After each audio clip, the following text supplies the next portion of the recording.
Hey guys, tonight we're going to step into the worn leather shoes of a poor medieval family and discover how they survived the most devastating pandemic in human history, the Black Death. We're talking about the plague that killed between 75 and 200 million people across Europe, Asia and North Africa in just 7 years, from 1347 to 1354. But here's what's fascinating. While 1/3 to 1/2 of Europe's population died, that means 2/3 to 1/2 survived. And the stories of how poor families managed to endure this apocalyptic nightmare are both heartbreaking and inspiring. So before you get comfortable, take a moment to like the video and subscribe, but only if you genuinely enjoy what I do here. Let me know in the comments where you're tuning in from and what time it is for you. It's always fascinating to see who's joining us from around the world. Now, dim the lights, maybe turn on a fan for that soft background hum, and let's ease into tonight's journey together, straight into the mud-covered streets and smoke-filled cottages of 14th century Europe. You're about to experience what it was like to wake up one morning in a world where death rode from town to town, like a merchant with the darkest cargo imaginable. You'll feel the weight of difficult choices, the terror of uncertainty, and the fierce determination that kept families together when everything else fell apart. This isn't just a story about disease, it's about human resilience, about the lengths people will go to protect those they love, and about how ordinary families became extraordinary survivors in the face of unimaginable catastrophe. Tonight, you're not just learning about the Black Death. You're living through it, one desperate day at a time, through the eyes of people who had nothing except their wits, their love for each other, and their stubborn refusal to simply lie down and die. Let's begin this journey together, back to a time when survival itself was an act of rebellion against fate. The morning starts like any other in your small village of Millbrook, nestled in the English countryside. You wake before dawn in your family's single-room cottage, the earthen floor cold beneath your bare feet. The smell of last night's pottage still lingers in the air, mixed with the mustiness of thatch and the acrid smoke from the dying embers in your small hearth. Your younger sister Sarah sleeps beside you on the straw mattress you share, while your parents rest on the other side of the room, separated by nothing more than a hanging cloth that provides the illusion of privacy. Your father, Thomas, is already stirring. As a day labourer, he must be at the manor fields before the sun fully rises, ready to work whatever land the Lord Steward assigns him. Your mother, Agnes, will spend her days spinning wool and tending to the small garden behind your cottage, if you can call the patch of struggling vegetables a garden. At 14, you're old enough to help with the heavier work, but still young enough that the full weight of survival doesn't rest entirely on your shoulders, not yet. You step outside to draw water from the village well, and that's when you notice them. 3 merchants on horseback, their animals lathered with sweat and foam despite the cool morning air. They're not travelling at the leisurely pace of typical traders. These horses have been ridden hard, pushed beyond their normal limits. The men themselves look haggard, their clothes dusty, their faces bearing expressions you've never seen before on merchants, a mixture of desperate urgency and bone-deep fear. As you approach with your wooden bucket, you catch fragments of their conversation with Miller John, who's emerged from his mill to see what's causing the commotion. Came from Bristol, one merchant is saying, his voice tight with barely controlled panic. The ships. God help us, the ships brought something terrible. What kind of terrible? Miller John asks, and you can hear the scepticism in his voice. Merchants are known for their tall tales, their tendency to exaggerate everything from the weather to the quality of their goods. The dying sickness, the second merchant responds, and his voice drops to almost a whisper. In Bristol, they say 1 in 4 is already in the ground. The bodies, there's no room left in the churchyards, they're burning them in great pits outside the city walls. You feel a chill run down your spine that has nothing to do with the morning air. The bucket slips in your hands, and you have to grip it tighter to keep from dropping it. Miller John laughs, but it's a nervous sound. Come now, surely you're speaking of some seasonal flux. People die every winter, especially in the cities with their bad air and cramped quarters. The third merchant, who hasn't spoken yet, fixes Miller John with a stare that could freeze water. This isn't winter sickness, Miller. This is something else entirely. We've seen it with our own eyes. People healthy in the morning, dead by evening. black swellings under their arms and in their groins, fever that burns them alive from the inside out. Some bleed from their eyes, others from their mouths. The physicians don't know what to do, the priests. He pauses, swallowing hard. The priests are dying too. Your hands shake as you lower the bucket into the well. This can't be real. These men are clearly exhausted, frightened by rumours and shadows. But as you listen to their voices, you realise they're not trying to frighten anyone. If anything, they seem to be fighting against their own desire to remain silent, as if speaking these words aloud makes them more true, more terrifying. "We're heading north," the first merchant continues, "as far from the ports as we can get. If you have any sense, you'll do the same. Pack what you can carry and leave. Now, today." But leaving isn't an option for people like your family. You don't have horses or carts or enough food to sustain yourselves on the road. You have your cottage, your small plot of land, and the work your father can find in the manor fields. Leaving means abandoning everything that keeps you alive, trading known hardships for unknown dangers. After the merchants ride away, heading north as fast as their exhausted horses can carry them, a strange quiet settles over the village. It's as if their words have cast a spell of unease over everyone who heard them. You return to your cottage with the water, but you can't shake the memory of their faces, the way their eyes darted constantly, as if they expected death itself to come riding down the village path at any moment. Your mother notices your distraction as you help her prepare the morning meal. "What's troubling you, child?" she asks, stirring the thin porridge that will have to sustain your family until evening. You tell her about the merchants, about their talk of dying sickness and burning bodies. She listens without interruption, her face growing more serious with each word. When you finish, she's quiet for a long moment, stirring the porridge with mechanical precision. "Your father needs to hear this," she finally says, "but not the children. Sarah's only 8. She doesn't need to carry this fear." When your father returns from the fields that evening, his face is grim. He's heard similar stories from other workers, whispered conversations about sickness moving up from the southern ports. The Lord Steward mentioned that several villages closer to the coast have gone strangely quiet. No travellers, no merchants, no word at all. That night, as your family huddles around your small fire, sharing a meal of bread and pottage, your father speaks quietly about what might be coming. "If this sickness is real," he says, "if it's truly as bad as these merchants claim, then we need to be ready. We need to think about how to protect ourselves, how to keep the family together." You watch your little sister Sarah playing with a cornhusk doll your mother made for her, completely oblivious to the conversation taking place just a few feet away. She's humming softly to herself, creating elaborate stories about her doll's adventures. The sight of her innocence, her complete trust that tomorrow will be much the same as today, makes your chest tight with an emotion you can't quite name. Your mother reaches across the small space and takes your father's hand. "We've survived bad harvests and harsh winters," she says. "We've buried parents and siblings. We know how to endure." But even as she speaks these words of comfort, you can see the fear in her eyes. This feels different from the familiar hardships of medieval life. This feels like something that could swallow entire families, entire villages, without warning or mercy.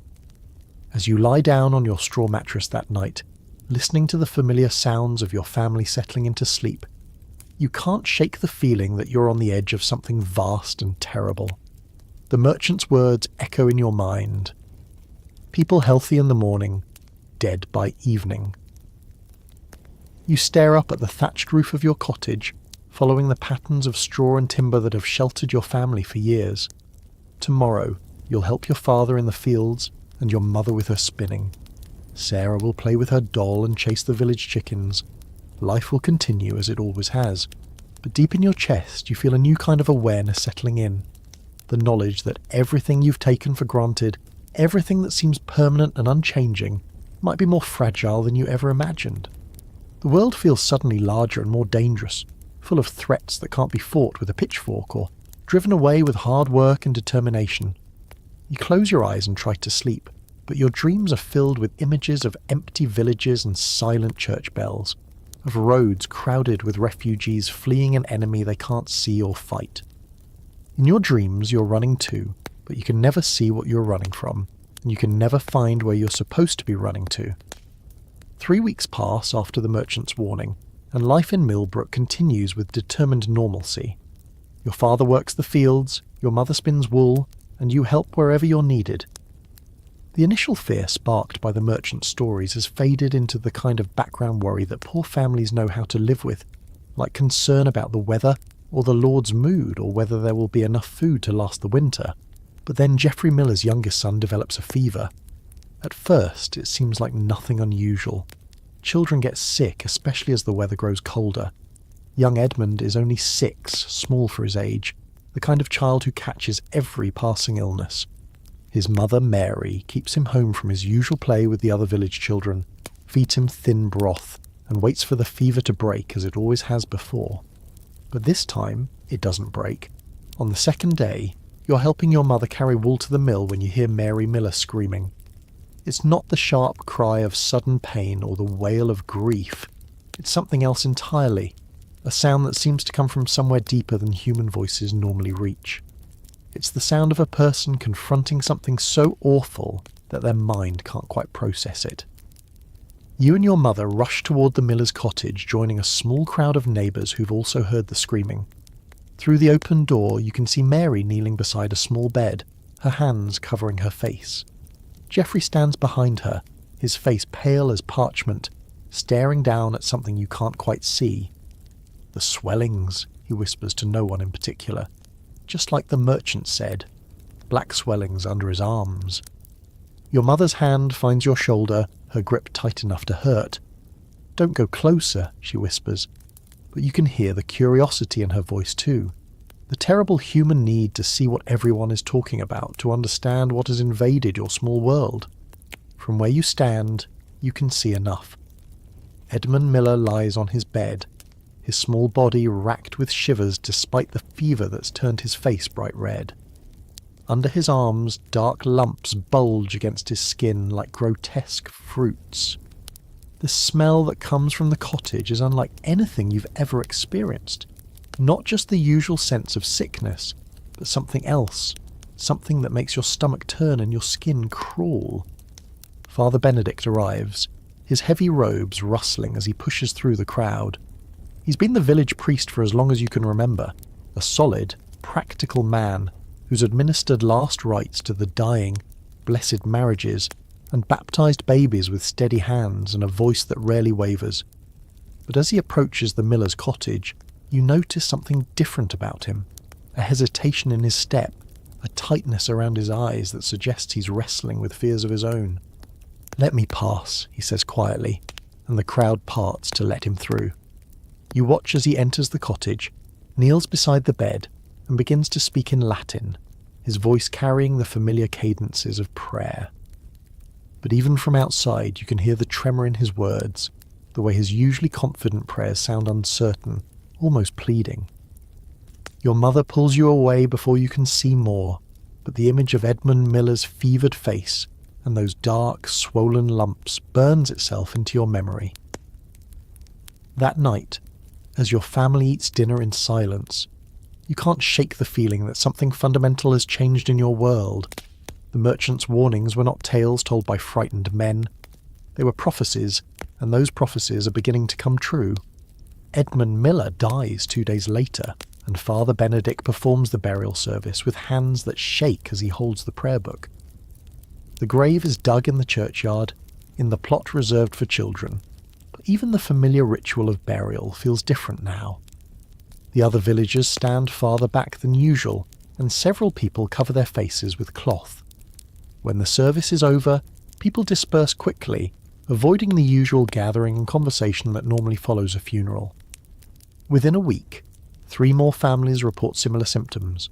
The blacksmith's wife develops the telltale swellings, followed by 2 of the manor's kitchen servants. Each case follows the same horrifying pattern: fever, swellings, and death within days or sometimes hours. The smell of sickness begins to hang over the village like a fog, and the sound of weeping becomes as common as the crowing of roosters. Your father comes home from the fields with increasingly disturbing news. Lord William has fled to his estates in Scotland, he tells your mother in a quiet voice. meant to keep Sarah from hearing. Took his entire household with him. The steward says he's gone to attend to business matters, but everyone knows he's running from the sickness. The implications of this news settle over your family like a weight. Lord William owns the land your father works, the cottage you live in, and the mill where your mother takes her grain. His departure means the collapse of the entire economic system that keeps the village functioning. Who will organise the harvest? Who will settle disputes? Who will maintain the roads and bridges? Who will provide protection if bandits decide to prey on a village without a lord? But the departure of the Lord pales in comparison to what happens next. Father Benedict, who has been tending to the sick with increasingly obvious reluctance, develops a fever on a Tuesday morning. By Wednesday evening he's dead, and the village has lost not just its priest but its spiritual anchor, its connection to the divine order that gives meaning to suffering and death. Without a priest there can be no proper funeral services, no last rites, no comfort of religious ritual. The church doors remain locked, and the bell tower stands silent. For the first time in your life, Sunday passes without the call to worship, without the familiar gathering of the community in the small stone church that has been the centre of village life for generations. Your mother tries to maintain some semblance of religious observance, leading your family in prayers before meals and before bed. But her voice lacks the authority that comes from official blessing, and the words feel hollow without the supporting structure of the church. When Sarah asks why the church bells don't ring anymore, your mother can only say that Father Benedict has gone to be with God, and no new priest has come to replace him. The silence of the bells becomes a constant reminder of how much has changed. Church bells mark time in a medieval village. They announce the hours of prayer, call people to worship, mark the celebration of saints' days, and toll for the dead. Without them, time itself seems to lose its structure. Days blend into each other without the familiar rhythms of religious observance. You begin to understand that survival might require more than just avoiding the plague itself. It might require learning to live in a world where all the old certainties have crumbled, where the institutions that once provided structure and meaning have simply vanished. The Lord is gone, the priest is dead, and the familiar routines of village life are becoming impossible to maintain. At night, lying on your straw mattress, you listen to the sounds of your family breathing and try to imagine what comes next. How do you survive when survival itself has become a daily improvisation? How do you maintain hope when the future has become completely unpredictable? Outside, the wind moves through the empty streets of Millbrook, carrying the scent of abandoned gardens and unattended fires. The church bells remain silent, and in that silence, you begin to understand that everything you've known about how life is supposed to work has become irrelevant. You're entering a world where the rules are being written day by day. As more people fall ill and die, the village's social fabric begins to unravel in ways that go beyond the loss of lord and priest. The miller dies, leaving no one to grind grain into flour. The blacksmith's apprentice flees in the night, abandoning his tools and his obligations. The woman who served as the village's unofficial midwife and healer succumbs to the same sickness she's been trying to treat in others. Your father begins to speak of things that would have been unthinkable just a month ago. "We may need to leave," he tells your mother one evening as they think you're sleeping. "If this continues, there won't be a village left to live in." But leaving still seems impossible. Where would you go? How would you survive on the road with no money, no connections, no skills beyond farming and spinning? The world outside Millbrook has become a mystery full of unknown dangers and closed doors. The merchants who might have carried news to and from other places have stopped coming. The roads that once connected your village to the wider world now seem to lead only to more sickness and death. Where survival depends not on following tradition, but on adapting to circumstances no one could have imagined. Your childhood, you realise, has ended not with a ceremony or a celebration, but with the simple recognition that the world has changed forever, and that if your family is going to survive, you'll need to change with it. 6 weeks after the first death in Millbrook, your family has learned to move like ghosts through a world that seems increasingly hostile to the living. The village now holds fewer than half its original inhabitants, and those who remain have developed a wary, watchful quality that transforms even the most mundane activities into exercises in careful strategy. Your father has become a student of timing and invisibility. He leaves for the abandoned manor fields before dawn, not because the work requires such early hours, but because moving in darkness reduces the chances of encountering other people. Other survivors, he's learned, can be just as dangerous as the sickness itself. Desperate people make desperate choices, and resources that once seemed abundant, grain, livestock, tools, even simple shelter, have become precious beyond measure. You've become your father's shadow on these early morning expeditions, learning skills that no 14-year-old should need to master. How to approach an abandoned cottage without making noise, how to tell if a building has been recently occupied by reading signs in the dust and dirt, how to quickly assess whether a location might contain anything useful without spending dangerous time on thorough searches. The key, your father whispers as you both crouch behind a hedge, watching an abandoned farmhouse for signs of movement, is to take only what we need and leave no trace that we were ever there. Dead men tell no tales, but angry men who've been robbed can be far more dangerous than any sickness. This particular farmhouse belonged to the Ashford family, who died 3 weeks ago. All of them, parents and 3 children, buried in a mass grave behind their cottage, because there was no one left to dig individual plots. The cottage stands empty now, its door hanging open, its windows dark. But emptiness doesn't mean safety. Other scavengers might be inside, or the place might have been claimed by someone willing to fight for their new territory. You watch your father's face as he studies the building, noting how his eyes move systematically from window to window, how he tilts his head to catch sounds that might indicate human presence. He's teaching you to read the landscape of abandonment, to understand the subtle signs that differentiate between truly empty spaces and potentially dangerous ones. No smoke from the chimney, he murmurs, but that doesn't mean anything in this weather. Look at the path to the door. See how the weeds are growing back. No one's walked there regularly for at least a week. But look at the barn door. It's been moved recently. Someone's been here, but probably not living here. After watching for nearly an hour, your father finally signals that it's safe to approach. You move together in a crouched run, keeping low and fast, covering the open ground between the hedge and the cottage as quickly as possible. The front door is indeed open, swinging slightly in the morning breeze, and the smell that emerges stops both of you in your tracks. It's not the smell of death. That particular odour has become grimly familiar over the past weeks. This is something else, something that speaks of abandonment and decay, of a human space returning to wildness. Mice have nested in the bedding. Rain has come through the damaged roof, and the remains of the family's final meal still sit on the table, now covered in a fuzzy growth of mould that looks almost beautiful in its intricate patterns. Your father moves through the cottage with systematic efficiency, checking first for anyone who might be hiding, then for anything that might be useful. A small bag of grain, overlooked by previous scavengers, a sharp knife, hidden behind a loose stone in the wall, a piece of cloth that's still good enough to be used for bandages or clothing patches. But it's in the barn that you make the discovery that will change how your family survives.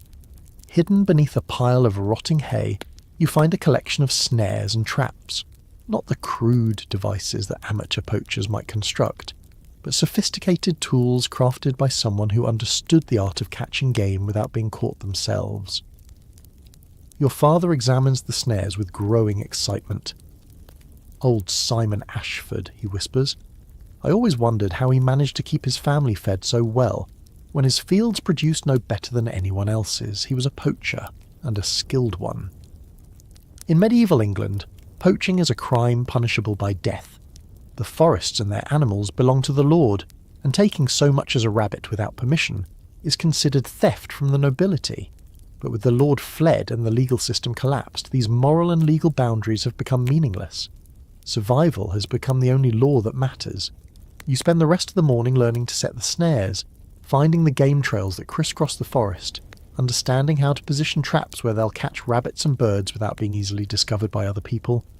Your father teaches you to think like prey animals, to understand their routines and preferences, to predict where they'll travel and when they'll be most vulnerable. The trick, he explains as you practice setting a particularly complex trap, is to make the forest work for you without making it obvious that you're working in the forest.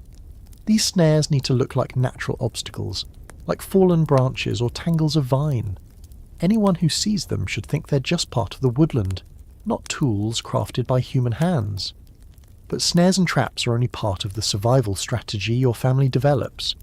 Your mother has become expert at what she calls invisible housekeeping, maintaining your cottage and your family's health without drawing attention to the fact that you're thriving while others are struggling. She's learned to cook without creating smoke that might attract attention, using dry wood and small fires that burn hot and clean. She's developed techniques for washing clothes and bodies without using the village well, instead collecting rainwater and melting snow in ways that leave no trace of your family's activities.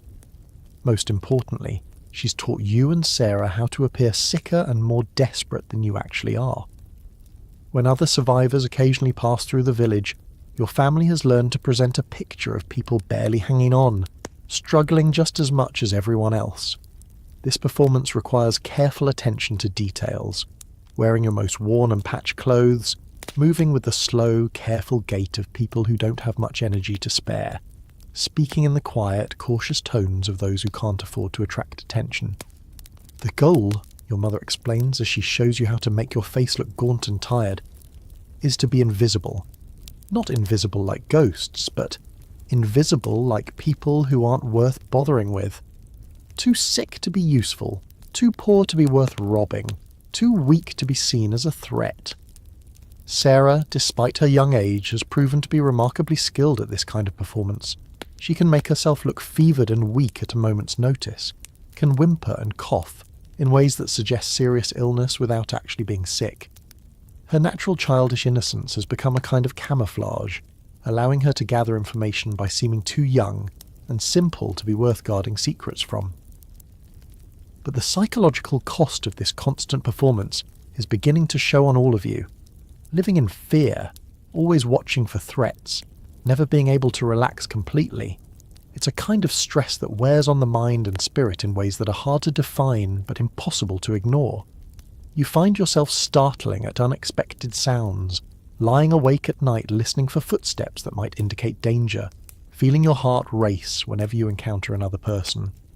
Your father has developed a nervous habit of touching the knife he now carries constantly, reassuring himself that it's still there, still sharp, still ready to be used if necessary. Your mother has begun talking to herself in whispers, carrying on conversations with people who aren't there, sometimes dead neighbours, sometimes her own mother who died years ago. The worst part is the moral compromises that survival requires. When you discover that the widow Thompson, who lives alone in a cottage at the edge of the village, has hidden a substantial store of grain in her cellar, you face a choice that would have been unthinkable just a few months ago. She has far more food than one person could possibly need, while your family is carefully rationing every meal. You watch her cottage for 3 days, learning her routines, confirming that she's indeed alone and that her food stores are as extensive as you suspected. The grain is just sitting there, more than enough to keep your family fed for months while she can't possibly eat it all before it spoils or before something happens to her.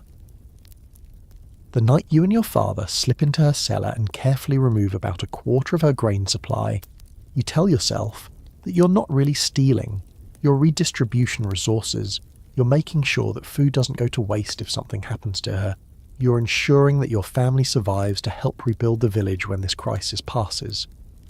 But the rationalization don't change the fundamental reality.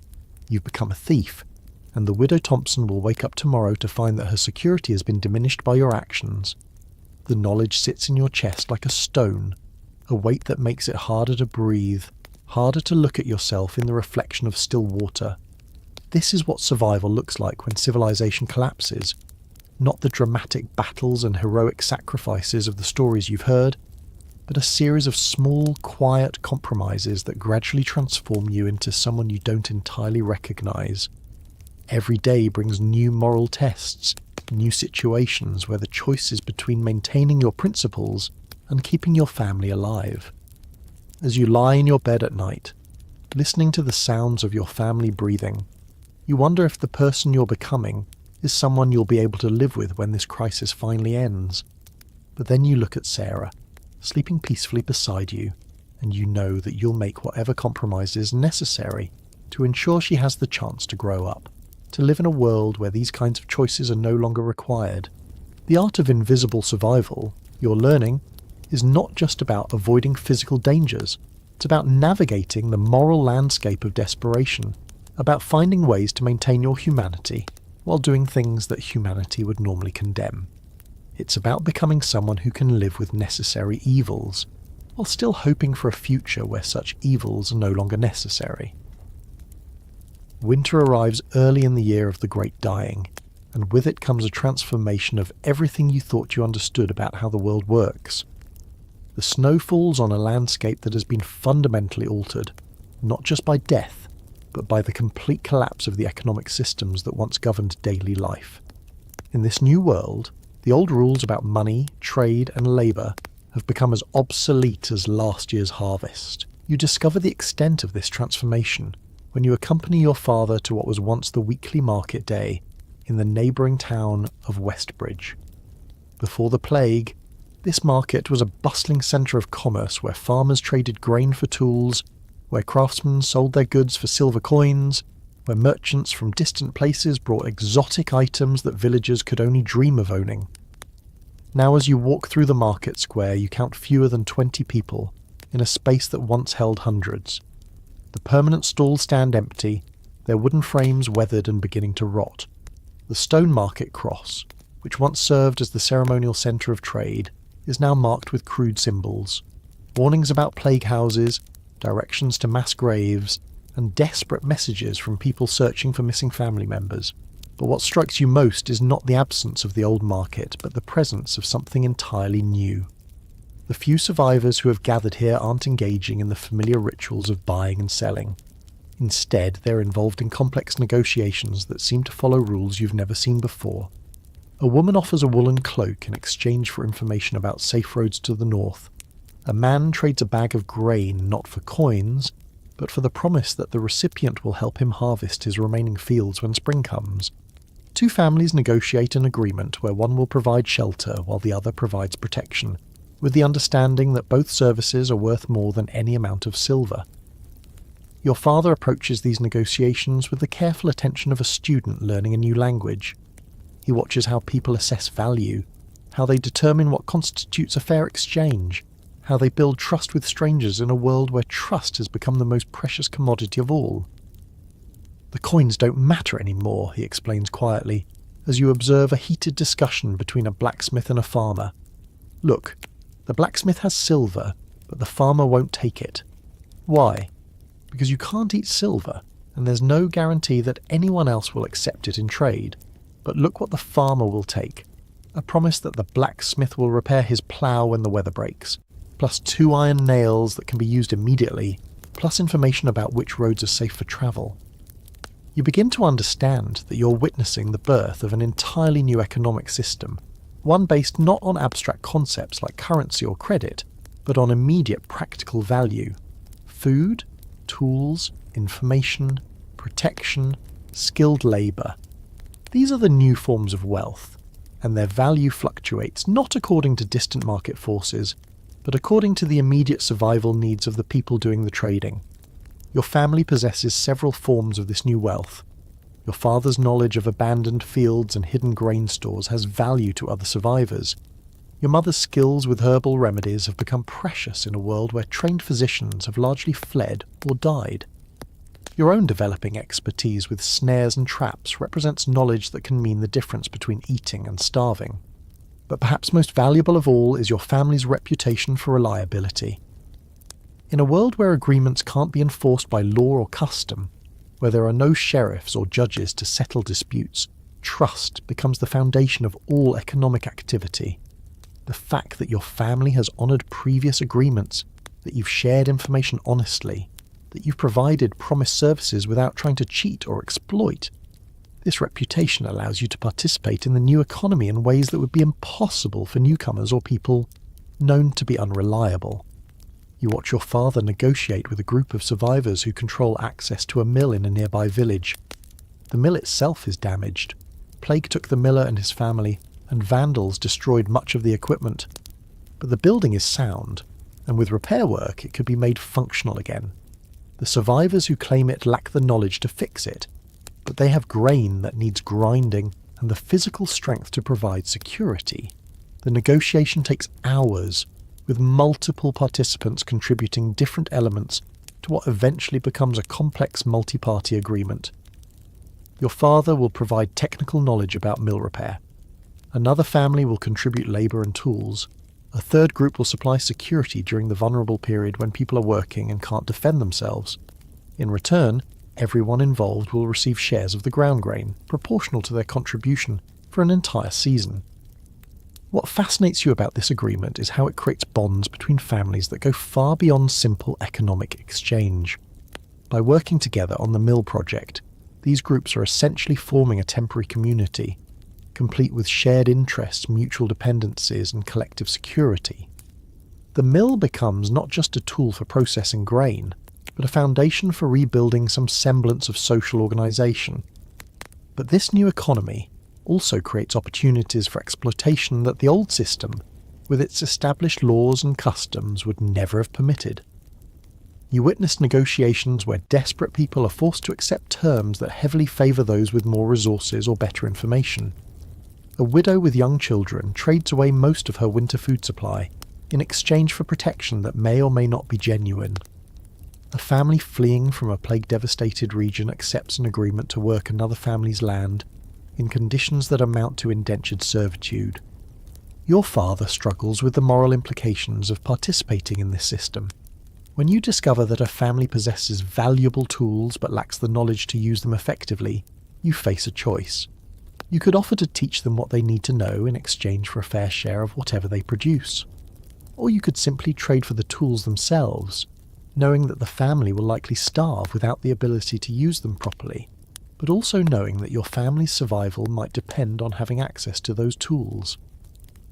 Every choice we make, your father says one evening as your family discusses these dilemmas, affects not just our own survival, but the kind of world we're helping to create. Do we want to build a new society based on cooperation and mutual aid? Or are we willing to accept a world where survival goes to whoever is most ruthless? The question haunts you because you're beginning to realise that these choices aren't abstract moral puzzles. They're practical decisions that will determine whether your family lives or dies. The luxury of making purely ethical choices belongs to people with secure food supplies and safe shelter. When you're operating at the edge of survival, moral considerations have to be weighed against practical necessities. You see this tension play out most clearly in your family's relationship with other children in the area. Before the plague, children played together regardless of their family's economic status. Now, your interactions with other young survivors are shaped by calculations about resource sharing, information exchange, and potential future alliances. Sarah, despite her young age, has become remarkably skilled at gathering intelligence from other children. She can learn which families have hidden food stores, which adults are sick or injured, which locations might be safe for scavenging, all through the seemingly innocent conversations that children have while playing together. This information has real value in the new economy, but using your 8-year-old sister as an intelligence gatherer feels like another compromise of principles that survival demands. The winter deepens, and the new economic relationships your family has developed become more crucial to survival. The mill project succeeds, providing your family with enough ground grain to last several months. The information network you've built with other survivors helps you avoid areas where bandits have been spotted and identify locations where valuable resources might be found. But you also begin to see the darker side of this new economy. Competition for resources leads to conflicts that can turn violent quickly. Families that were once friendly neighbours become suspicious rivals. The absence of any legitimate authority means that disputes can only be settled through negotiation, abandonment, or force. You're present when a disagreement over a supposedly abandoned cottage erupts into the kind of confrontation that would have been unthinkable in the old world. Two families claim the right to occupy the building, one because they discovered it first, another because they have a distant kinship connection to the family that originally lived there. The argument escalates quickly, with both sides producing knives and threatening violence over what amounts to 4 walls and a leaking roof. Your father manages to broker a compromise where the families agree to share the cottage. But the incident leaves you shaken. You realise that the new economy isn't just about trading goods and services, it's about establishing new forms of power, new hierarchies, new ways of determining who gets to make decisions when people disagree. As winter reaches its deepest point, you understand that your family has successfully adapted to this transformed economic landscape. You've learned to identify value in things that once seemed worthless, to build relationships based on mutual benefit rather than traditional social bonds, to navigate a world where every transaction requires careful calculation of risks and benefits. But you've also learned that success in this new economy requires a kind of constant vigilance that's exhausting in ways that go beyond physical tiredness. Every interaction with other people becomes a complex calculation involving trust, resources, information, and future obligations.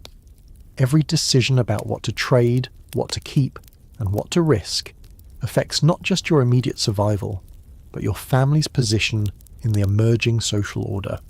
The old world of fixed prices, standardized coins, and predictable markets has vanished completely.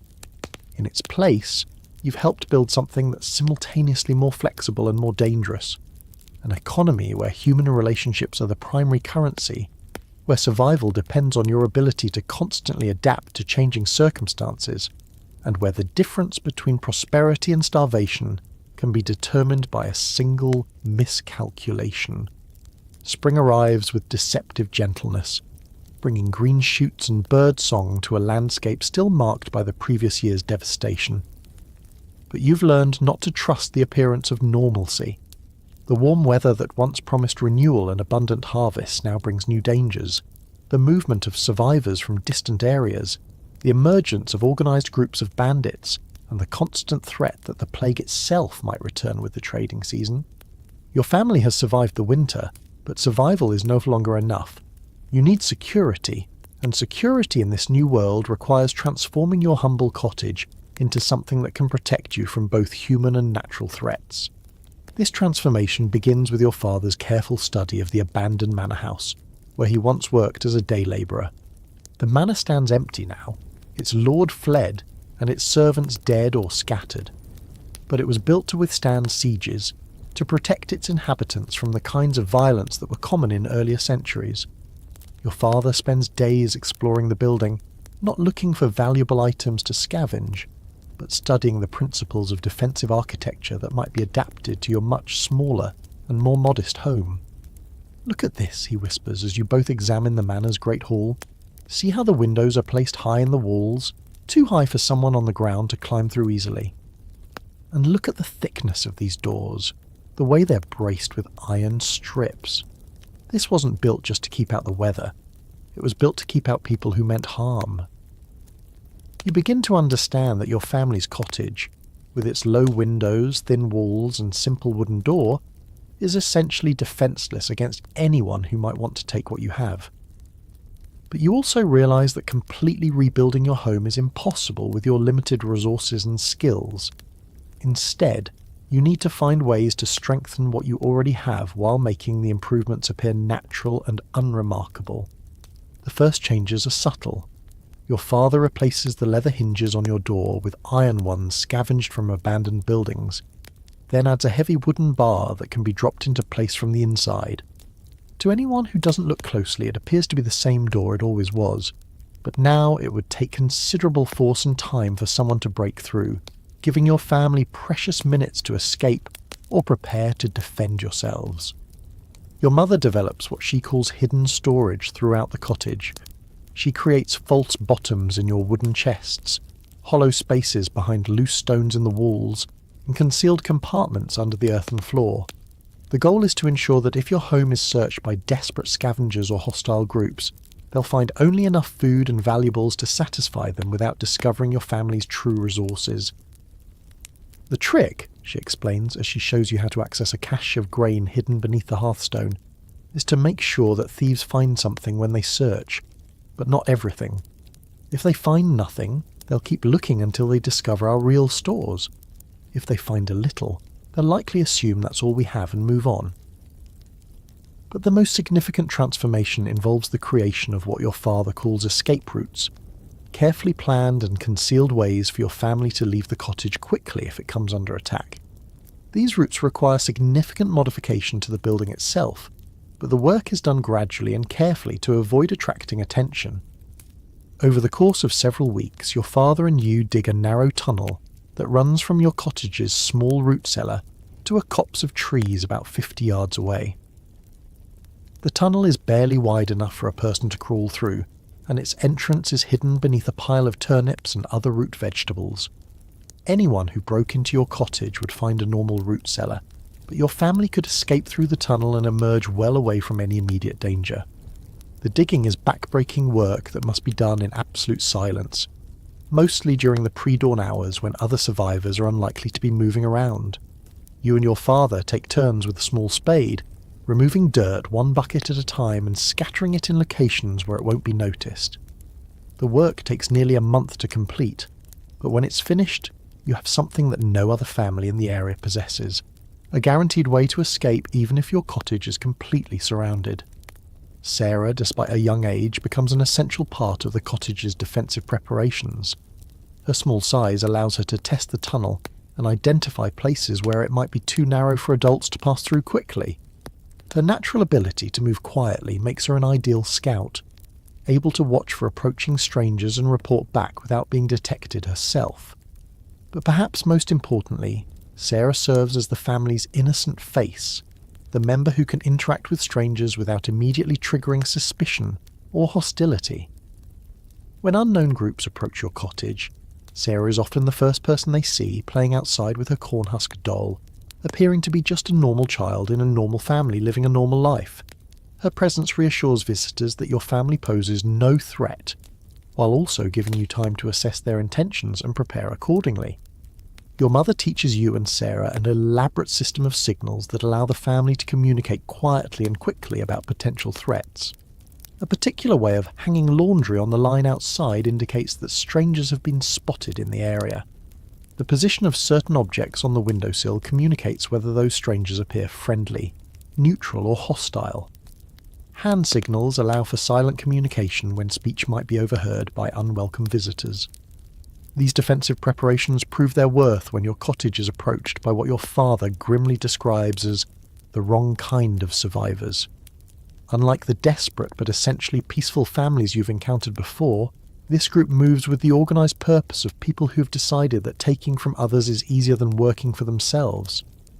You spot them first, 3 men moving along the path that leads to your cottage, but moving in a way that suggests they're trying not to be seen. They spread out as they approach, positioning themselves to surround your home, and they carry weapons openly. Not the eating knives and farm tools that most survivors carry for protection, but actual swords and axes that serve no purpose except to harm other people. The signal system your family has developed allows you to communicate the threats silently and quickly. Within minutes, your parents and Sarah have disappeared through the escape tunnel, carrying your most precious possessions while you remain in the cottage to maintain the appearance of normal occupancy. When the men knock on your door, you answer it with the performance your family has rehearsed dozens of times. You appear sick and weak, moving slowly and speaking in the thin voice of someone who barely has energy to stand. Behind you, the cottage shows clear signs of poverty and hardship. Thin porridge in the cooking pot, patch clothes hanging on pegs, an overall atmosphere of people who are struggling just to survive. "We're looking for food," the leader of the group says, and his tone makes it clear that this isn't a request for charity or an offer to trade. "We know people have been hoarding supplies while others starve. We're here to make sure resources are shared fairly." You invite them in with the resigned attitude of someone who has no choice, and you watch as they search your cottage with practiced efficiency. They find the small cache of grain your mother deliberately left in an obvious hiding place, and they take most of it, leaving you just enough to maintain the fiction that they're not completely heartless. They discover some of your father's tools and appropriate the best ones. They even take one of your mother's winter cloaks, claiming that their group includes people who need warm clothing more than you do. But they don't find the tunnel, the hidden storage areas, or any sign that your family possesses more resources than what appears on the surface. After about an hour they leave, apparently satisfied that they've taken everything of value from what appears to be just another struggling family, barely hanging on to survival. You wait until dark before signalling that it's safe for your family to return through the tunnel. The losses hurt. The stolen grain and tools represent weeks of careful scavenging and trade, but the encounter proves that your defensive preparations work. Without the hidden stores and escape routes, that confrontation could have ended with your family dead or left with nothing at all. But the incident also forces you to confront a disturbing truth about the world you're living in. Those men weren't mindless raiders or desperate individuals driven to extremes by circumstances.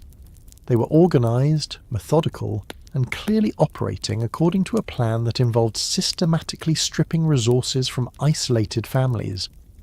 They represented a new form of social organisation, groups that had decided survival meant preying on other survivors. Your father begins reaching out to other families in the area, exploring the possibility of creating some form of mutual defence arrangement. The idea is to establish a network of cottages and farms that can support each other when threatened, sharing information about dangerous groups and providing collective security that no individual family could achieve alone. These negotiations require delicate handling because they involve families who have become accustomed to hiding their resources and capabilities from each other. Creating an alliance means revealing weaknesses and strengths that everyone has worked hard to conceal. It means developing trust with people who have learned that trust can be deadly. But gradually your family becomes part of a loose confederation of 7 households scattered across several square miles of countryside. The alliance operates according to simple principles: share information about threats, provide mutual aid when possible, and present a united front against organised raiders or other hostile groups. The Confederation's first real test comes when scouts report a large group of armed men moving through the area, apparently planning to establish a permanent base in the abandoned manor house. Unlike the casual raiders who take what they can carry and move on, this group seems intent on claiming territory and establishing control over all the resources within it. The response your alliance develops represents a completely new form of warfare, not the organised battles between armies that characterise traditional conflicts, but a kind of guerrilla resistance designed to make the area too costly and dangerous for occupying forces to control effectively. Your family contributes to this resistance by using your knowledge of secret paths and hidden resources to help coordinate the Confederation's activities. Your escape tunnel becomes part of a communication network that allows messages to be passed between households without being detected. Your experience with snares and traps proves valuable in creating obstacles and surprises for unwelcome visitors. The campaign that follows lasts several weeks and involves no direct confrontations or pitched battles. Instead, the Confederation employs tactics designed to convince the invading group that the area is more trouble than it's worth. Supplies left unguarded disappear overnight. Sentries find themselves isolated and vulnerable when they take positions away from the main group. Wells become contaminated, and stored food spoils under mysterious circumstances. Eventually, the occupying force decides to move on to territories that seem more defensible and less troublesome. Your Confederation has won its first victory not through superior force, but through superior knowledge of the local terrain and better understanding of how to operate as a network rather than a hierarchy.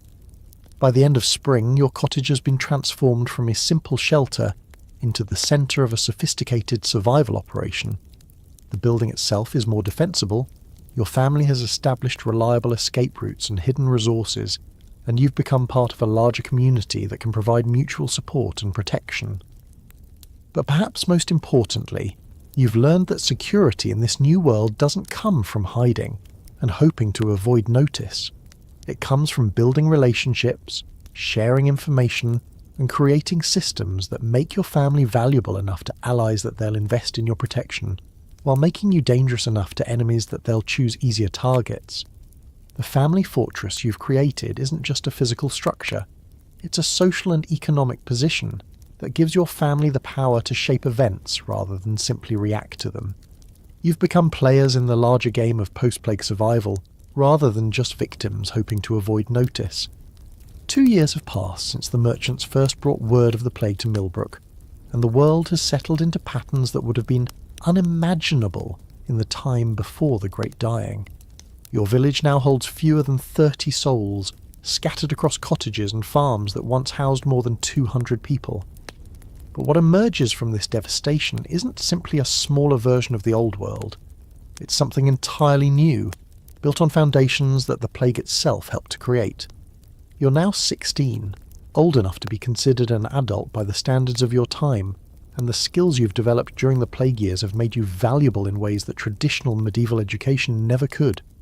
Your expertise with traps and hunting, your knowledge of abandoned buildings and hidden resources, your ability to move unseen and negotiate with strangers. These capabilities mark you as someone who understands how to navigate the realities of the new world. Your family has not just survived, but prospered in this transformed landscape.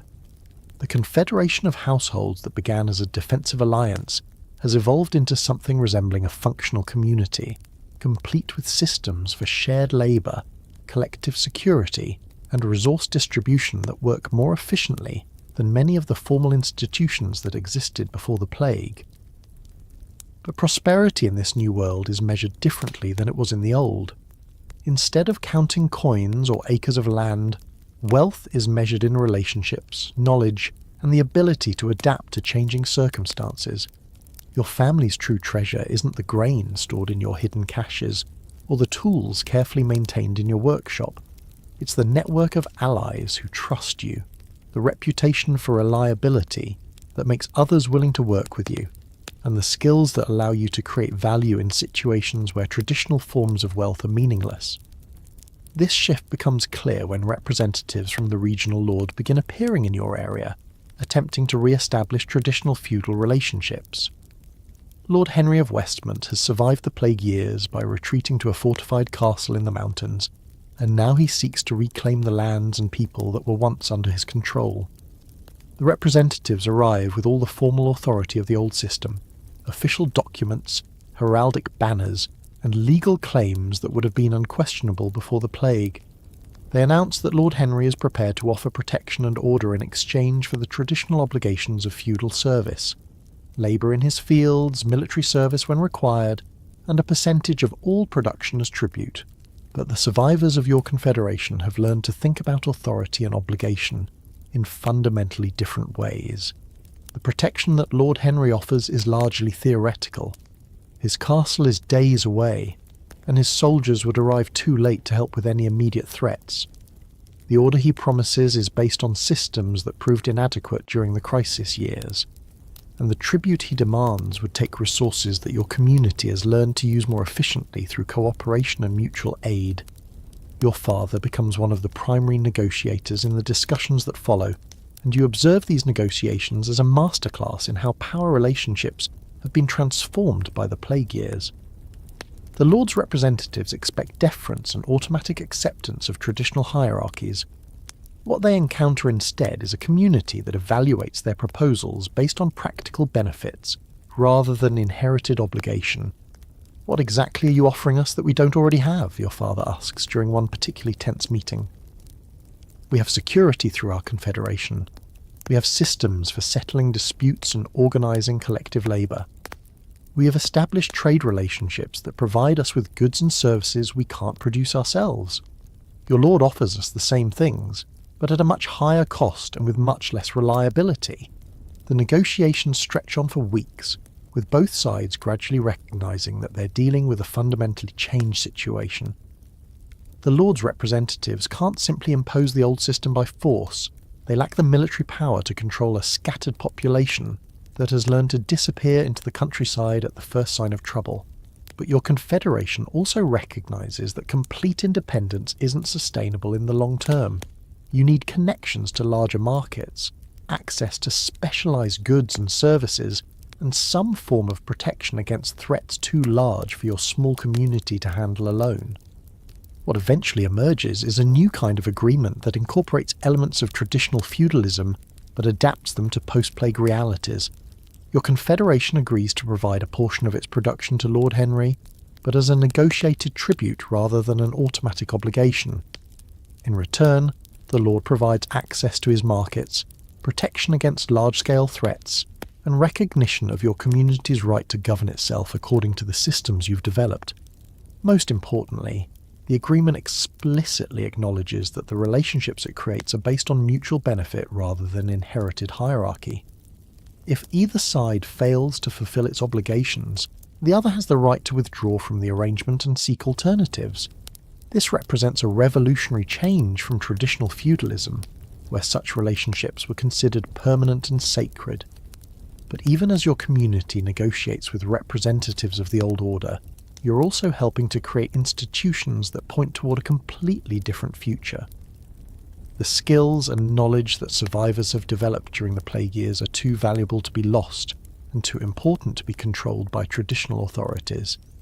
You become involved in what your father calls the teaching networks, informal systems for sharing survival skills and practical knowledge among scattered communities. These networks operate like travelling schools, with knowledgeable individuals moving from settlement to settlement, teaching everything from advanced agricultural techniques to methods for preserving food and purifying water. Your own expertise with hunting and trap-making becomes part of this teaching network. You spend weeks at a time travelling to other communities, sharing your knowledge in exchange for lessons in skills that your own family lacks. You learn metalworking from a former blacksmith who has adapted his techniques to work with scavenged materials. You study herbal medicine with a woman who has discovered new applications for common plants during the plague years. You observe innovative farming methods developed by communities that have learned to maximize production on limited land. But perhaps most importantly, you learn to see your own community as part of a larger transformation that extends far beyond your immediate area. The plague has created similar communities throughout Europe. Groups of survivors who have developed new ways of organizing themselves, new economic relationships, new forms of governance based on cooperation rather than coercion. These communities stay in contact through networks of traders, messengers, and travelling craftsmen who carry information along with goods and services. You begin to understand that the new world being built from the ruins of the old isn't just a collection of isolated settlements struggling to survive. It's an emerging civilization with its own values, institutions, and ways of understanding how human society should work. Sarah, now 10 years old, represents the first generation to grow up entirely within this new world. She has no memory of the rigid hierarchies and fixed social roles that characterized pre-plague society. For her, it's completely natural that communities govern themselves through negotiation and consensus, that economic relationships are based on mutual benefit rather than inherited privilege, that survival depends on cooperation and shared knowledge rather than individual accumulation of wealth. Watching Sarah interact with other children from various communities, you realise that she and her peers are developing social skills and expectations that are fundamentally different from those of previous generations. They expect to have a voice in decisions that affect them. They assume that relationships should be based on demonstrated value rather than inherited status. They take it for granted that communities should share resources and knowledge rather than hoarding them for competitive advantage. This generational shift becomes apparent when Lord Henry himself finally visits your confederation, accompanied by a large retinue intended to demonstrate his power and importance. The formal ceremony he expects, the gathering of all community members to demonstrate their submission and receive his blessing, simply doesn't happen in the way he anticipates. Instead, he finds himself participating in a community meeting, where his proposals are evaluated alongside practical considerations like crop rotation schedules, trade negotiations with other settlements, and plans for expanding the Confederation's defensive capabilities. The reverence and automatic deference he expects are replaced by polite but businesslike discussions of mutual obligations and practical benefits. Sarah, who has never been taught to be intimidated by nobility, approaches Lord Henry with the same direct curiosity she shows toward any interesting stranger. She asks him questions about his castle, his travels, and his plans for the region, with the assumption that any adult should be willing to explain their activities to an interested child. Her complete lack of fear or deference clearly unsettles the Lord, who has probably never encountered a peasant child who treated him as simply another person, rather than as a figure of awesome authority. The encounter crystallizes something that has been developing gradually over the plague years, the recognition that the social structures emerging from the catastrophe are fundamentally different from those that existed before it. The old world was built on clearly defined hierarchies, inherited privileges, and the assumption that most people should accept their assigned roles without question. The new world is built on demonstrated competence, negotiated relationships, and the assumption that everyone has something valuable to contribute to collective survival. As autumn arrives, your family begins preparing for what will be your third winter since the plague's arrival. But these preparations feel different from the desperate survival efforts of previous years. You're no longer simply trying to avoid starvation or evade hostile raiders. Instead, you're making investments in long-term prosperity, building infrastructure that will serve your community for decades, and training the next generation in skills that will help them thrive in the world they're inheriting. The cottage that once seemed like a fragile shelter against an overwhelming catastrophe has become the centre of a thriving household embedded in a network of relationships that extends across continents. The family that once counted survival as success now finds itself helping to write the rules for a new kind of civilization. You understand now that the Black Death was not just a disaster that your family survived. It was a transformation that created opportunities for building something better than what existed before. The plague destroyed the old world's certainties and hierarchies, but it also cleared space for new ways of organising human communities, new forms of economic cooperation, and new relationships between individuals and the groups they belong to. The long road to tomorrow turns out to lead not back to the world that was lost, but forward to a world that couldn't have existed without the catastrophe that made it possible. Your family's survival was just the beginning of a much larger story. The story of how ordinary people, faced with extraordinary circumstances, can create extraordinary solutions that reshape the possibilities for human flourishing. As you look toward the future, you see not the restoration of old patterns, but the continued evolution of new ones. The skills your family developed during the plague years, the relationships you built with other survivors, the institutions you helped create from necessity, all of these represent foundations for possibilities that extend far beyond mere survival. The Black Death took everything your family thought they knew about how the world worked, but in learning to build something new from what remained, you discovered that the world could work in ways that were not just different, but better. The tomorrow you're helping to create isn't a return to yesterday. It's a step forward into possibilities that yesterday never could have imagined. 5 years have passed since the Great Dying began, and you now stand at 21, watching your sister Sarah teach a group of younger children skills that didn't exist in the world before the plague. She's 15 now, old enough to be considered a master in her own right of the survival arts that have become essential knowledge for anyone hoping to thrive in this transformed world. The children gathered around her represent something unprecedented in human history, the first generation to grow up entirely within post-plague society. They've never known a world where survival was guaranteed by established institutions, where social roles were fixed by birth, or where authority was automatically granted based on inherited titles. For them, competence is the only meaningful measure of leadership. Cooperation is the natural foundation of community organisation, and adaptation is simply how intelligent people respond to changing circumstances. You watch as Sarah demonstrates the construction of a sophisticated water filtration system, using materials that would have been considered worthless refuse in the old world. Broken pottery, charcoal from specific types of wood, sand from particular locations, and cloth woven according to techniques developed during the plague years. The children follow her instructions with focused attention, but they also ask questions that reveal minds trained to think creatively about practical problems. "Why do we use this kind of charcoal instead of that kind?" asks Thomas, a boy of perhaps 12 whose parents died in the second wave of plague that swept through the region 3 years ago. He's been raised collectively by the Confederation, and his questions always probe toward underlying principles rather than accepting instructions without understanding. "Show them," Sarah says to you, and you recognise the teaching technique that has become standard in post-plague education. Rather than simply providing answers, instructors encourage students to discover principles through experimentation and observation. It's a method born from necessity.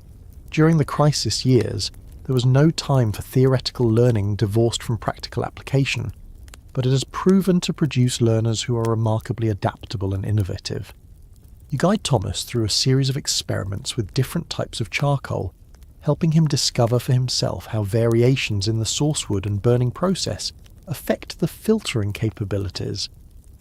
But more importantly, you're teaching him to think like someone who might need to innovate solutions when established methods aren't available, a mindset that has become essential for survival in a world where conditions change rapidly and unpredictably. The children's education encompasses subjects that would have seemed bizarre to previous generations. They learn to read not just Latin and local vernacular, but also the subtle signs that indicate whether an abandoned building is safe to enter. They study mathematics through problems involving resource allocation, trade negotiations, and defensive planning. Their understanding of geography comes from practical knowledge of escape routes, safe havens, and the movement patterns of both friendly and hostile groups. But perhaps most remarkably, they're being taught to question authority in ways that would have been considered heretical before the plague. When adult members of the Confederation make decisions, the children are encouraged to ask why those particular choices were made, what alternatives were considered, and how the outcomes will be evaluated. This isn't rebellion against legitimate leadership. It's training in the kind of critical thinking that the plague years proved essential for survival. You participate in these educational sessions not just as an instructor, but as someone who bridges the gap between the old world and the new. You have memories of life before the plague, understanding of how traditional systems worked, and the ability to explain why certain innovations represent genuine improvements, rather than simply different approaches to familiar problems. Tell us about the time before, requests Anna, a girl whose parents were among the original members of your confederation. At 13, she's old enough to understand complex social concepts, but young enough that pre-plague society seems as distant and exotic as stories from ancient Rome. You find yourself describing a world that feels increasingly strange even to you, a world where most people lived their entire lives without travelling more than a few miles from their birthplace, where social mobility was virtually impossible, where communities competed with each other rather than cooperating, where knowledge was hoarded by elites rather than shared freely. But why would they do things that way if better methods were available, Anna asks, and her question cuts to the heart of one of the most profound changes wrought by the plague years. The generation growing up in post-plague society simply cannot understand why anyone would maintain inefficient or harmful systems when superior alternatives exist. Your attempt to explain concepts like inherited privilege, rigid social hierarchy, and resistance to innovation leads to increasingly complex discussions about human nature, social organisation, and the relationship between individual survival and collective prosperity. These children have grown up in communities where individual success depends entirely on contributing to group welfare, where leadership is earned through demonstrated competence, and where survival requires constant learning and adaptation. The contrast becomes even more striking when traders arrive from regions that have attempted to restore pre-plague social structures. These merchants, representing traditional feudal lords who have re-established control over their territories, clearly expect to deal with communities organised according to familiar hierarchies, peasants who defer to noble authority, fixed prices determined by custom rather than negotiation, and economic relationships based on obligation rather than mutual benefit. Instead, they encounter Sarah and her peers, who approach these visitors with polite curiosity but no automatic deference. The young people ask direct questions about the traders' goods, their travel routes, their observations about conditions in other regions, and their willingness to engage in various forms of exchange. They evaluate proposed trades based on practical considerations rather than accepting whatever terms the merchants initially offer. You observe one particularly illuminating negotiation, where a trader attempts to establish his authority by invoking the name and power of his lord, expecting that this reference to traditional hierarchy will intimidate the young people into accepting unfavourable terms. Instead, Sarah responds with questions about what practical benefits this lord provides to his subjects, how his protection compares to the security systems developed by cooperative communities, and whether his authority is based on demonstrated competence or simply inherited position. The trader becomes increasingly frustrated as he realises that his usual methods for establishing dominance in negotiations are completely ineffective with people who have never been taught to associate inherited titles with automatic authority. The young people aren't being deliberately disrespectful. They're simply approaching the negotiation as they would any other practical problem, evaluating proposals based on their merits rather than the social status of the people making them. Eventually the negotiation succeeds, but only after the trader abandons his attempts to rely on traditional authority and instead focuses on demonstrating the genuine value of what he's offering. The terms that emerge are more favourable to your community than what the trader initially proposed, but they're also fairer to the trader than what he might have achieved through attempted intimidation. Both sides leave the exchange satisfied, and the trader departs with new understanding of how commerce works in post-plague communities. But the children's education extends far beyond practical skills and economic literacy. They're also learning to navigate moral and ethical questions that previous generations never had to confront. The plague years created situations where traditional moral frameworks provided inadequate guidance, and the communities that emerged from those experiences have had to develop new approaches to questions of right and wrong. Sarah leads discussions about scenarios that test the boundaries of these emerging ethical systems. What obligations do communities have to strangers who arrive seeking shelter? How should resources be allocated when there isn't enough for everyone? What constitutes legitimate authority, and when is resistance to authority justified? How should communities balance individual freedom with collective security? These discussions reveal young minds that are remarkably sophisticated in their ability to balance competing values and consider long-term consequences of immediate decisions. The children have grown up in communities where moral choices had immediate survival implications, where the difference between right and wrong was often literally a matter of life and death. This experience has produced a generation that takes ethical reasoning seriously, while avoiding the kind of rigid dogmatism that characterised much pre-plague moral instruction. You notice that the children's approach to these ethical questions reflects the collaborative problem-solving methods they've learned for addressing practical challenges. Rather than looking for absolute rules that can be applied in all situations, they seek principles that can guide decision-making while remaining flexible enough to accommodate changing circumstances. They understand that moral choices often involve trade-offs between competing goods rather than simple selections between right and wrong alternatives. This ethical sophistication becomes particularly apparent when the children encounter representatives from the established church who arrive to re-establish traditional religious authority in your region. The priests come with expectations of automatic deference, unquestioning acceptance of church doctrine, and immediate submission to religious hierarchy. What they find instead are young people who approach religious questions with the same critical thinking they apply to every other aspect of life. The children listen respectfully to religious instruction, but they also ask penetrating questions about the relationship between religious teachings and practical ethics, the role of individual conscience in moral decision-making, and the basis for clerical authority in spiritual matters. They're not rejecting religion, but they're insisting on understanding how religious principles relate to the moral reasoning they've developed through lived experience.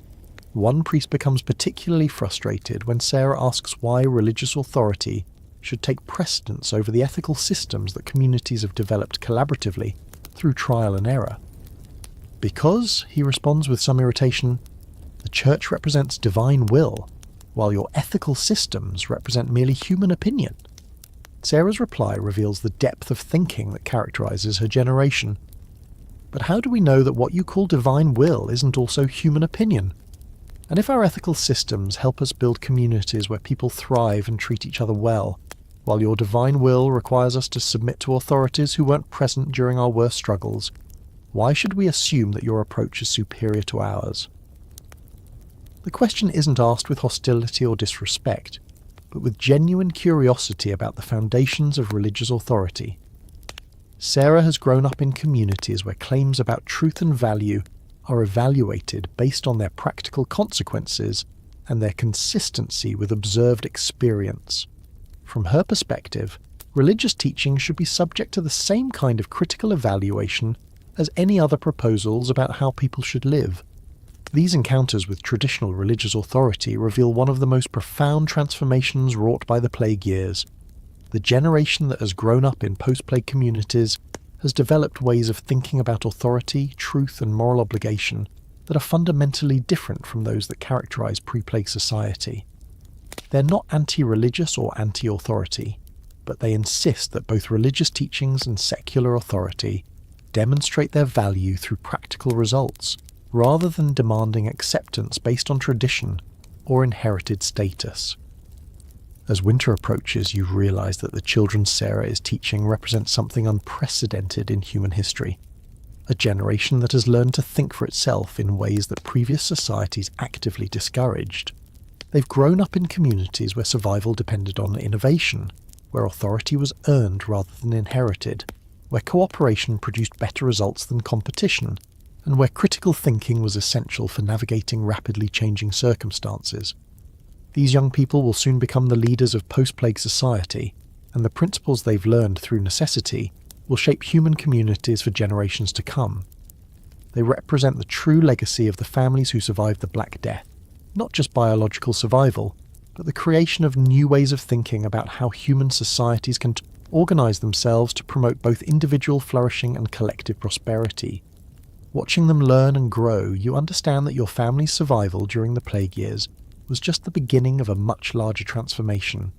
The children of the plague are building a world that couldn't have existed without the catastrophe that made it necessary, but that offers possibilities for human flourishing that the old world never could have imagined. 7 years after the first reports of plague reached Millbrook, your community celebrates what has become its most important annual tradition, the Festival of Remembrance and Renewal. This celebration, which takes place during the week between the anniversary of the first plague death in your village and the date when the last known case was recorded, represents something unprecedented in human history.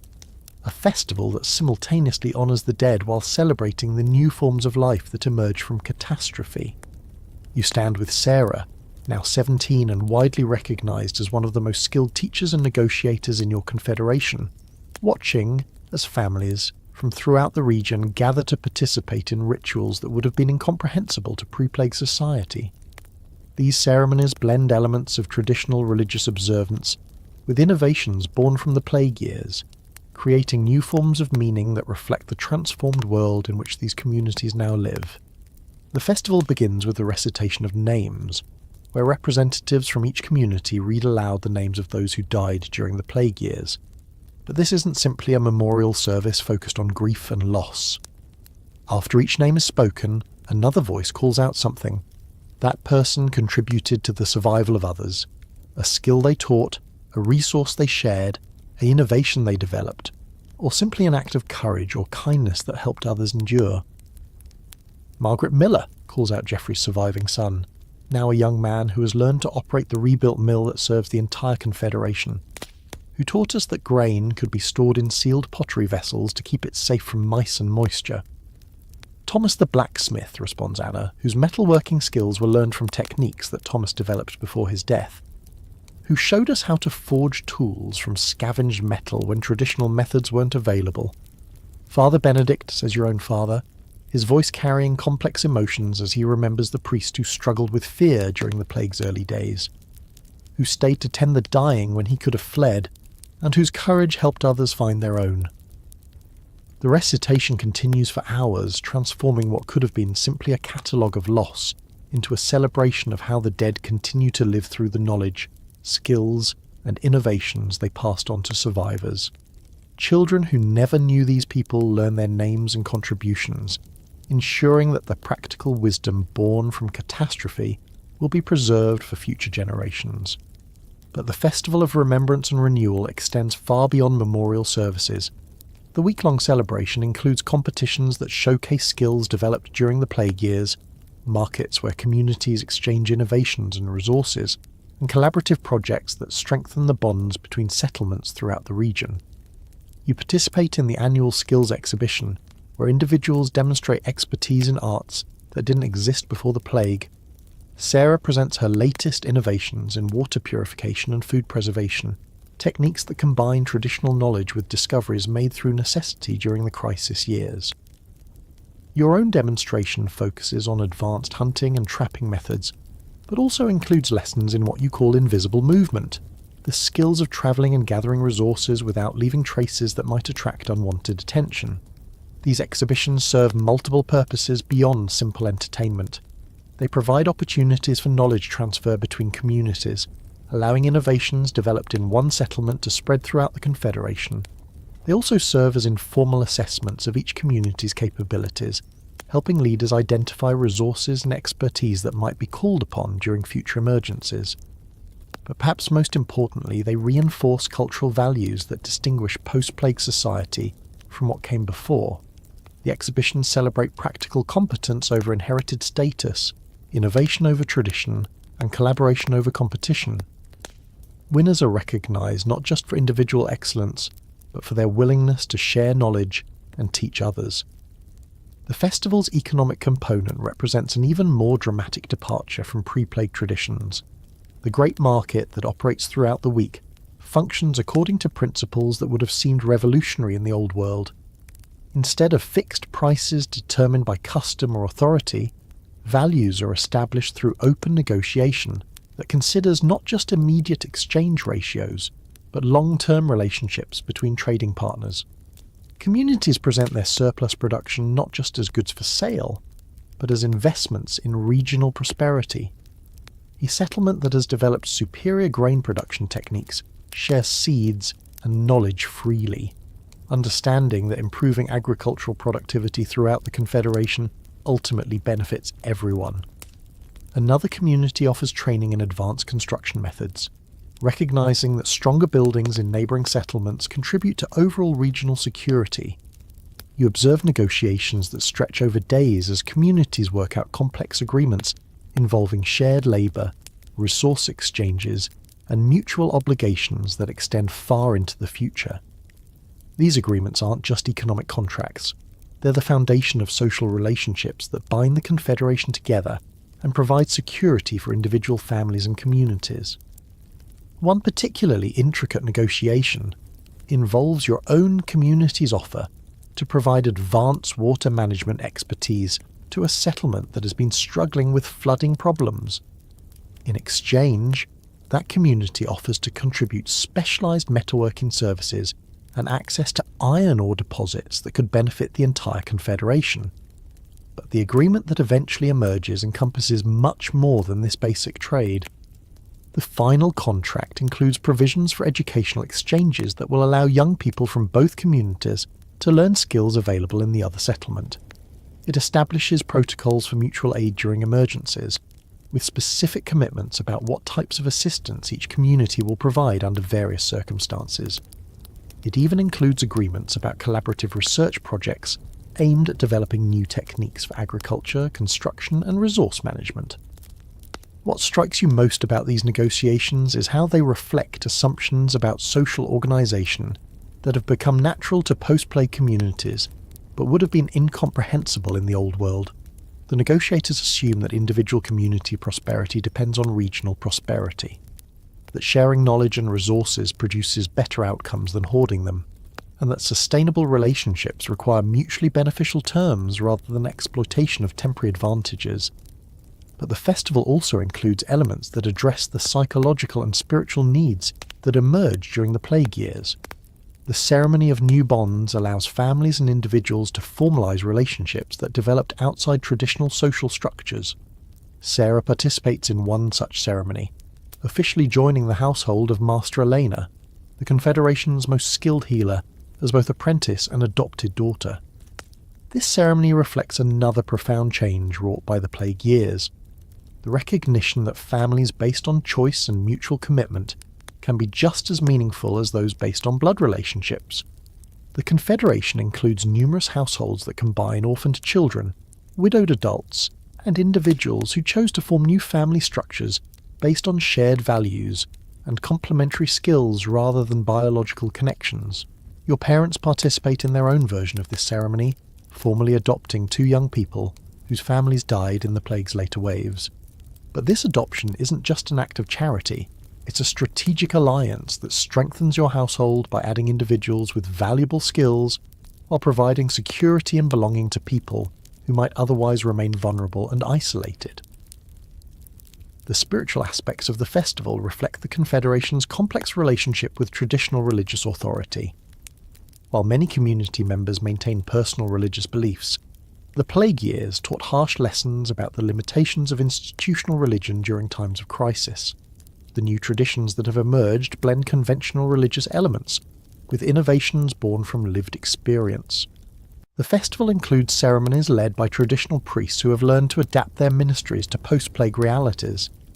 But it also includes rituals developed by the communities themselves, ceremonies that honour the natural forces that affect survival, celebrations of human ingenuity and cooperation, and observances that acknowledge the moral complexity of decisions made during crisis periods. One such ritual involves the acknowledgement of necessary evils, where community members speak openly about morally questionable actions they took during the plague years for the sake of survival.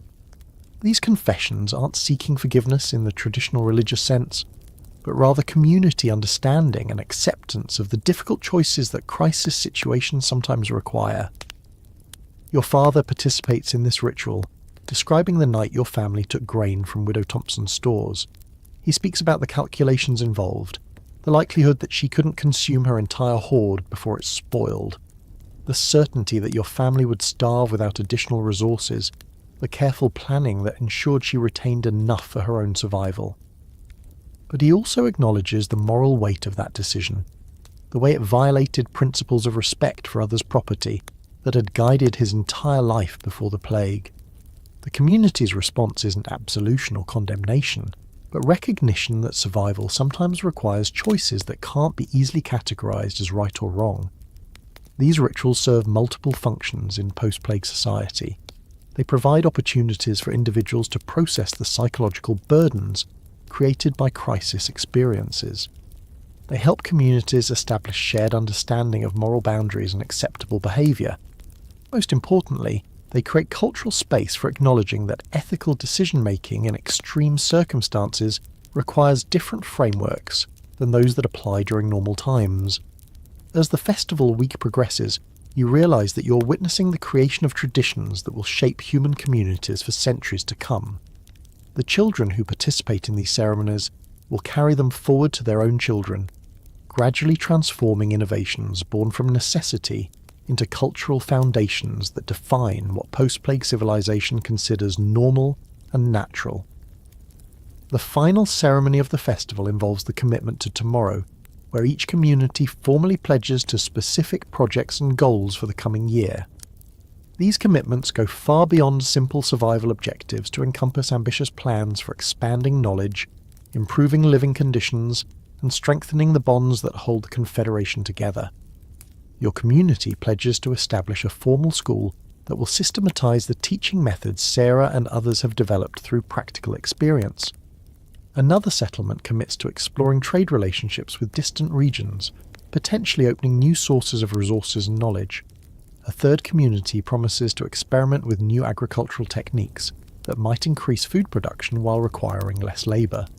But the most significant commitment comes from the Confederation as a whole, a pledge to send representatives to other regions where similar post-plague communities have emerged, with the goal of sharing innovations and potentially establishing larger networks of cooperation.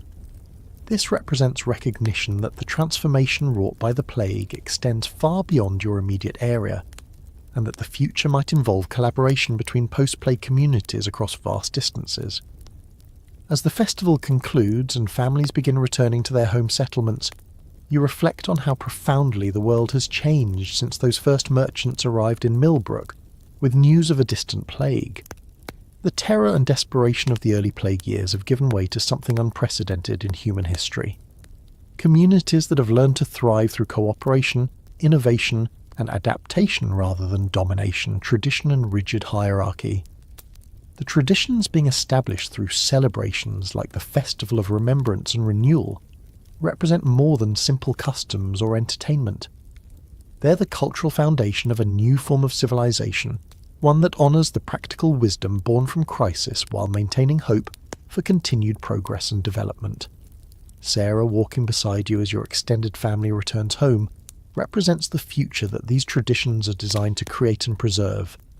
She's grown up in communities where competence matters more than inheritance, where cooperation produces better results than competition, where critical thinking is valued over blind obedience, and where individual flourishing depends on collective prosperity. The world she will help lead won't be perfect. No human society ever is. But it will be built on foundations that the plague years proved solid.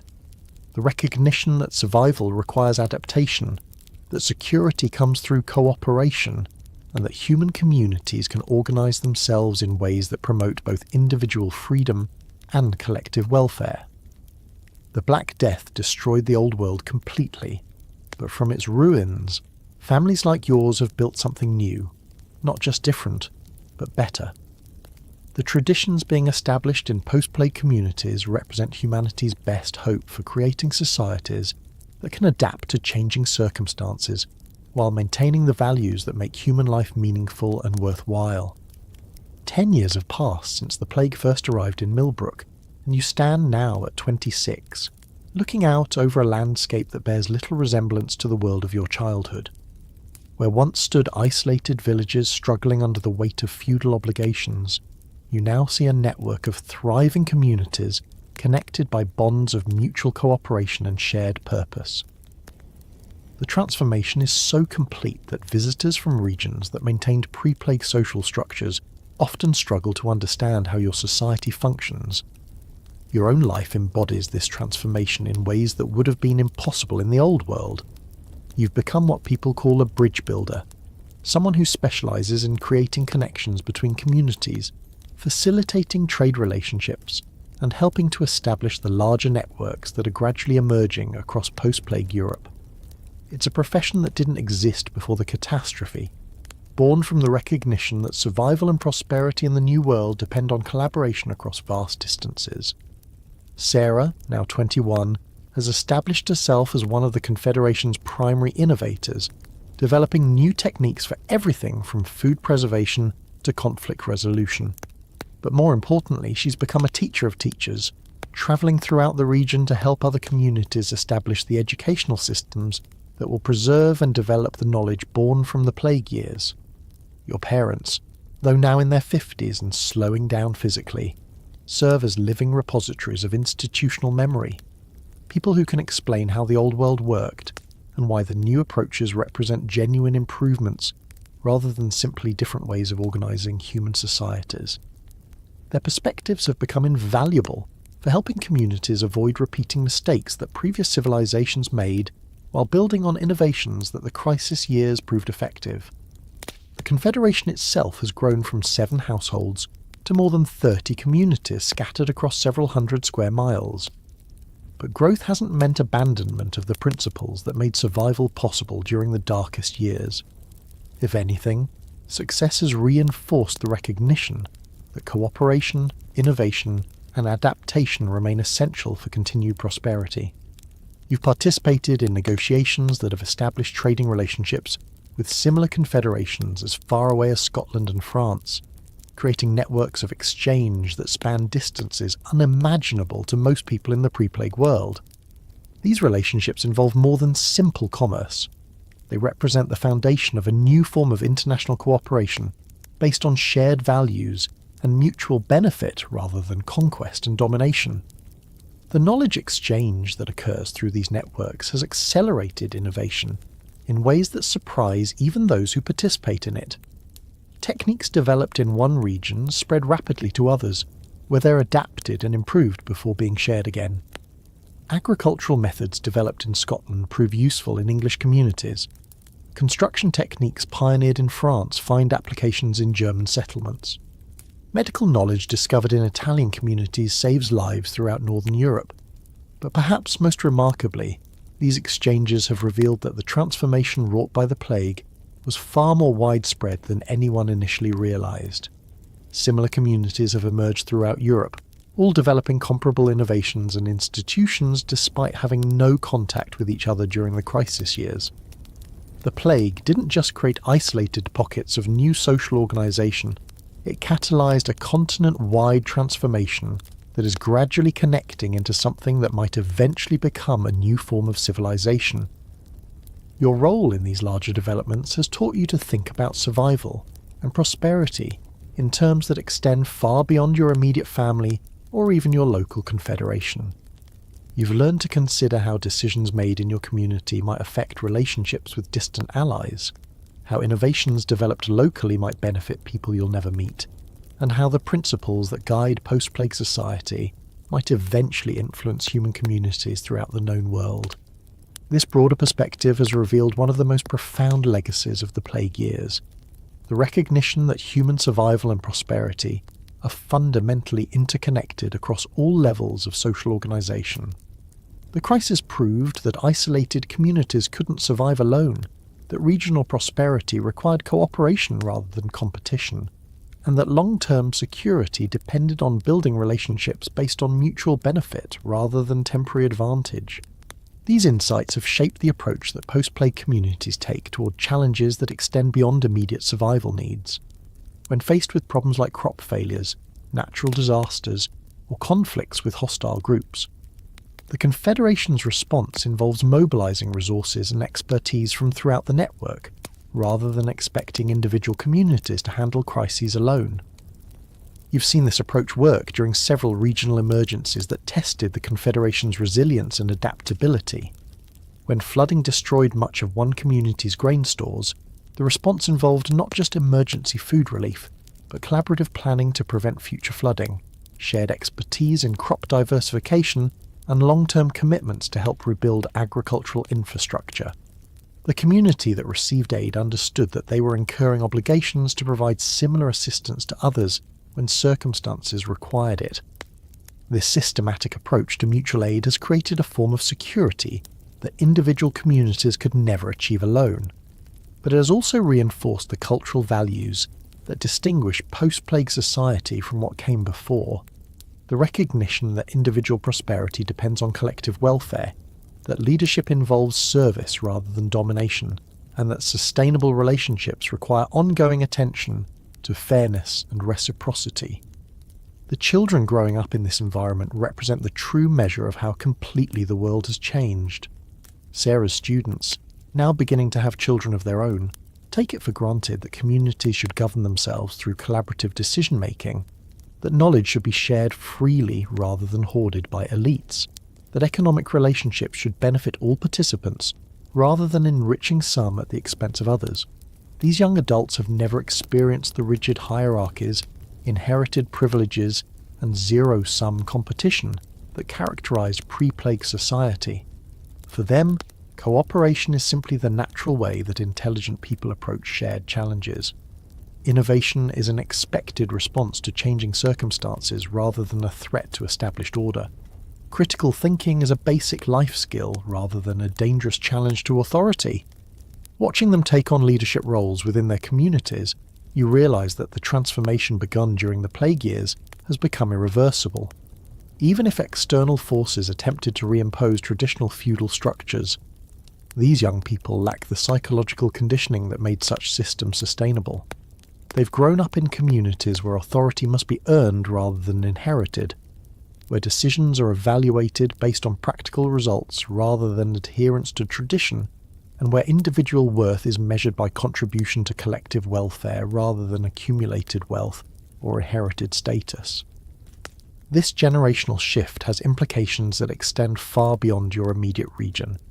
As trade and communication networks expand, the ideas and institutions developed by post-plague communities are influencing societies that maintained more traditional structures during the crisis years. Merchants and travellers carry stories about communities where peasants participate in governance, where knowledge is shared freely, where economic relationships are based on negotiation rather than coercion. These stories are creating pressure for change in regions that avoided the worst effects of the plague but missed the opportunities for transformation that crisis created.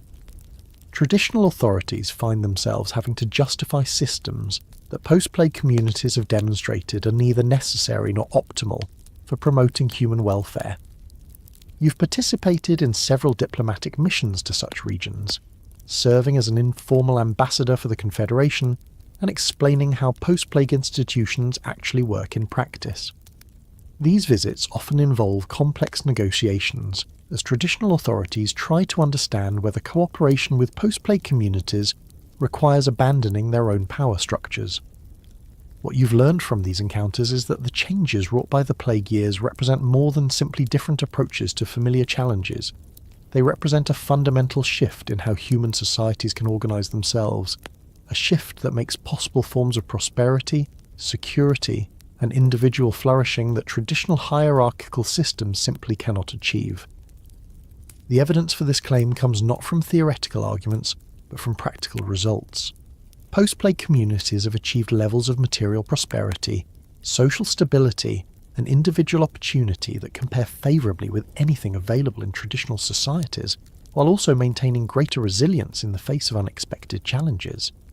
But perhaps most importantly, they've created forms of meaning and purpose that integrate individual fulfillment with collective welfare in ways that traditional societies struggle to achieve. People in post-plague communities don't have to choose between personal success and community loyalty, between individual freedom and social responsibility, between innovation and stability. As you reflect on the decade that has passed since the plague first reached Millbrook, you understand that your family's survival was just the beginning of a much larger story. The skills you developed, the relationships you built, the institutions you helped create, all of these represent contributions to a transformation that extends far beyond anything you could have imagined during those first, terrifying months. The Black Death destroyed everything your family thought they knew about how the world worked. But from that destruction, you helped build something unprecedented in human history. Communities that have learned to thrive through cooperation rather than domination, to prosper through innovation rather than exploitation, to find security through mutual aid rather than individual accumulation. The seeds of tomorrow that were planted during the plague years are now growing into forms of human organisation that offer hope for addressing challenges that traditional societies have never successfully resolved. The principles discovered through necessity during the crisis years, that survival requires adaptation, that prosperity depends on cooperation, that security comes through building rather than destroying relationships, represent foundations for human communities that could eventually transform civilization itself. Your children, and Sarah's children, and the children of all the families who survived the Black Death will inherit a world that is not just different from the one that was lost, but better in ways that make the suffering and loss seem, if not worthwhile, then at least meaningful. They will face challenges that you cannot imagine, but they will face them with tools, knowledge, and institutions that the plague years proved capable of enabling not just survival, but genuine human flourishing. The long road that began with merchants bringing news of a distant plague has led to possibilities that no one in the old world could have envisioned. The family fortress you built to survive the crisis has become the foundation for communities that are reshaping what human civilization can become. The tomorrow you helped create offers hope that humanity can learn to organise itself in ways that honour both individual dignity and collective welfare, both innovation and wisdom, both freedom and responsibility. The Black Death ended one world, but it also began another. The families who survived didn't just endure catastrophe, they discovered possibilities for human community that catastrophe made both necessary and achievable. Their legacy isn't just biological survival, but the creation of new forms of civilization that offer hope for solving problems that have challenged humanity throughout its history. In learning to survive the Black Death, your family helped humanity learn to build a better world from the ruins of the old. That may be the most profound form of survival of all, not just the continuation of life, but the transformation of life into something worthy of the struggle required to preserve it.